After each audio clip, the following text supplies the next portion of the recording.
සියලු දෙනා මගේ YouTube channel එකට සාදරයෙන් පිළිගන්නවා. අද මම මේ වීඩියෝ ගෙනලා දිනේ පාසල් සිසුන්ට වැදගත් වන අතිවිශේෂ නිවේදන කිහිපයක් දැනුවත් කරන්න.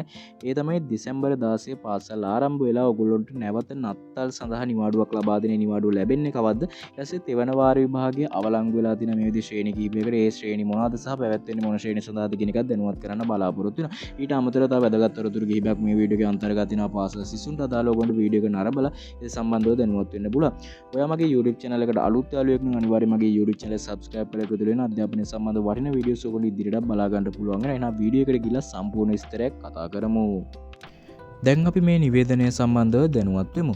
2025 වසරේ 3 වන වාරයට අදාළව 6 ශ්‍රේණියේ සිට 10 ශ්‍රේණිය දක්වා වාර විභාග නොපැවැත්වීමට තීරණය කර ඇති බව අධ්‍යාපන උසස් අධ්‍යාපන සහ වෘත්ති අධ්‍යාපන අමාත්‍යාංශයේ ලේකම් නාලක කළුවේව මහතා පවසනවා කියලා සඳහන් වෙලා තියෙනවා. ඒ අනුව 11 ශ්‍රේණියට පමණක් 2026 වසරේ පෙරහුරු විභාගයක් පැවැත්වීම නියමිත බවයි අධ්‍යාපන ලේකම්වරයා ප්‍රකාශ කර සිටියේ.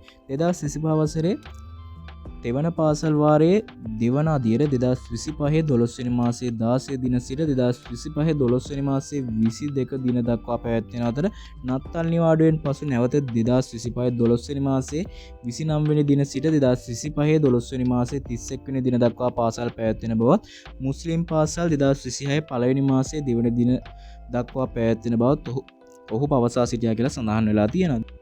2026 වර්ෂයේ සඳහා නව පාසල් වාරයේ ජනවාරි 5 වෙනිදා ආරම්භ කිරීමේ නියමිත වෙන බවත් සඳහන් වෙලා තියෙනවා.